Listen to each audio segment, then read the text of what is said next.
My name is Ruth Ahern, and I'm the Practice Administrator of Housing and Healthcare for the Homeless Initiatives with Integral Care. Integral Care is the local mental health authority of Travis County. We support individuals, children, and families living with mental illness, substance use disorders, and intellectual and developmental disabilities here in Travis County.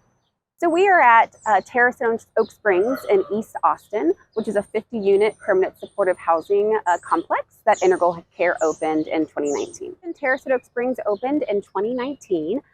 It was the first single-site PSH housing first project in Central Texas, and we're really proud of that fact.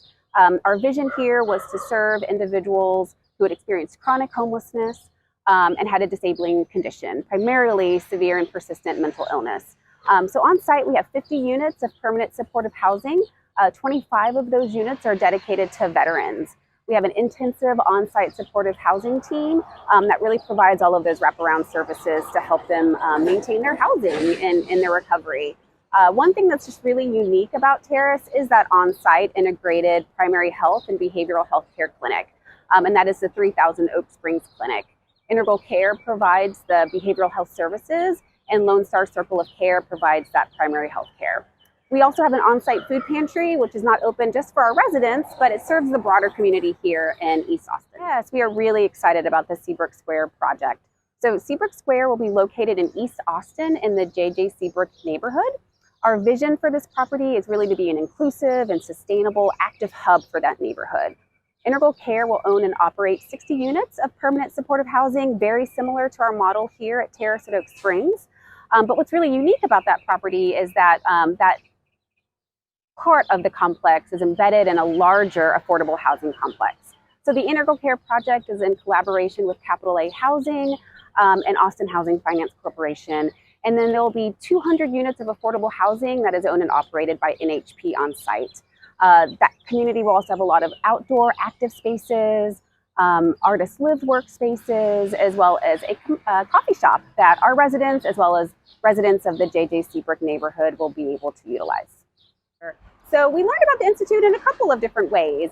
We actually heard about it from a contact with through the state of Texas Health and Human Services, as well as in our collaboration within the Travis County Supported Housing Collaborative. I think it made a lot of sense for us to join this initiative. We were, hoping to learn more about best practices within supportive housing, really hone our skills in developing and operating this type of housing, as well as I think the Institute provided an opportunity for us to network with other developers in this area. Yes, there were many takeaways. A couple I will focus on, though, that I think were really important. The first one was just the importance of resident feedback in your design and implementation of these types of projects. So we really learned that it's not just getting their feedback on the space, which is important, but it's also getting their feedback when we develop policies and procedures. Through the Institute, we really had to take a close look at our policies and procedures with a racial equity lens to really think through some of the decisions we were making and I think gain a better understanding of their impact. So that was one key takeaway. Trauma-informed design, it wasn't a new concept for us, but I think the Institute really took it to a new level for us.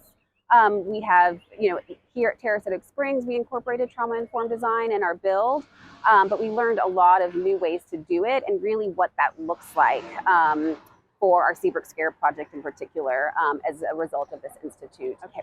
A second concept we learned in the Institute was related to funding and just getting all of the necessary funds to develop and build the building. I think the Institute shared some really great tools and broadened our knowledge on creating pro formas, for example.